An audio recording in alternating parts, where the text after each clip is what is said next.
California, where Governor Leland Stanford just pounded in the ceremonial golden spike that completed the nation's first transcontinental railway. For the first time in American history, railways linked together east and west, a dream that began almost 20 years ago. Congress began thinking about how best to pay for the building of the transcontinental line. Way back in the late 1840s, the discovery of the gold in California in 1848 made the issue more urgent. Only a transcontinental railway could connect that far off region to the rest of the nation.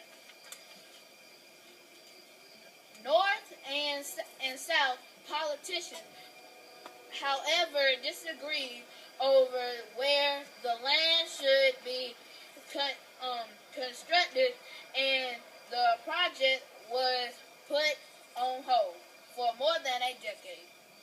The outbreak of the Civil War finally got things moving again.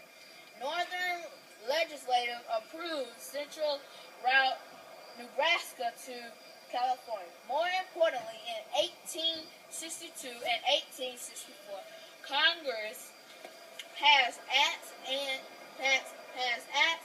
that gave lots of money and land grants to private companies that agreed to build the tracks across the continent. Two companies that figured they could make a lot of money took the challenge of building the railroad. The Central Pacific from Carolina began laying tracks eastward, and the Union Pacific began in Nebraska and built west.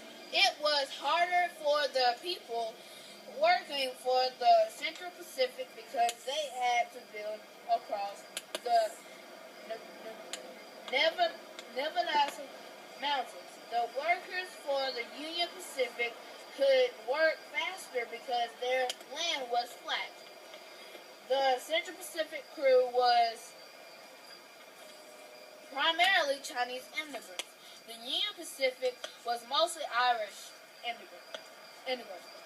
When the two lines connected in the northern Utah, it was the beginning of a big change in the West. A 3,000-mile journey that had previously taken months to complete could now take days. Days by trail.